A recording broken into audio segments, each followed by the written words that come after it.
On peut jamais, on a cette tendance de vouloir toujours tout maîtriser en amont pour essayer de s'assurer que tout va fonctionner en aval comme on a envie que ça fonctionne. Voilà, c'est pour ça que en haut il y a écrit le cinéma c'est comme la vie, on ne peut pas toujours tout prévoir. C'est mon problème, moi j'ai besoin de contrôler et forcément ça ne marche pas comme ça.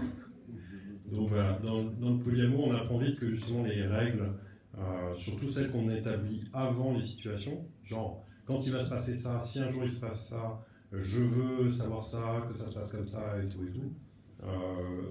En fait, quand c'est a priori qu'on n'a pas l'expérience, on se rend compte que quand on est... c'est de la théorie en fait. Et après, une fois qu'on est dedans, la pratique est souvent très différente. C'est-à-dire que les émotions qu'on ressent sont en général assez différentes de celles qu'on pensait ressentir. Et dans les deux cas, soit on a l'impression que ça va super mal se passer et en fait, finalement, je vais bien. Ou inversement, je pense que ça me pose aucun problème et finalement, c'est là que ça coince et c'est là que je vais pas bien et c'est là que ça fait tout péter. Donc la seule règle qu'on donne, qu'on conseille derrière, c'est justement être indulgent envers soi-même sur le fait qu'on a besoin de règles a priori, mais qu'en général ça se passe jamais bien comme on avait prévu, et donc il faut être flexible, souple, il faut être capable de discuter, de remettre en cause, de dire finalement je voudrais un peu qu'on change, et accepter ça de soi-même et de l'autre aussi.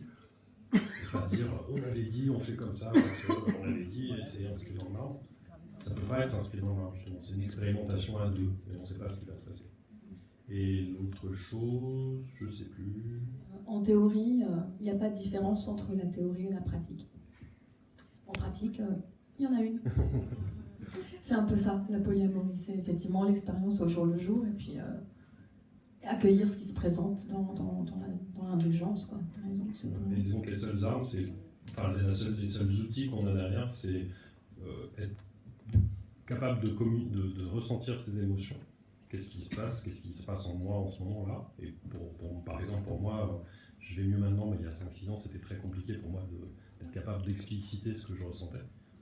Et même de le ressentir, et après être capable de le communiquer à l'autre, pour que l'autre l'entende, pas comme une agression, pas comme une remise en question, mais comme je te parle de moi, de ce que je ressens, et comment est-ce qu'on peut faire pour que ça fonctionne bien. Donc à part après communication non violente, intelligence émotionnelle, tous ces outils-là que tout le monde, qu'on commence à connaître un petit peu, sont tout à fait essentiels pour que ça se passe bien dans une relation politique.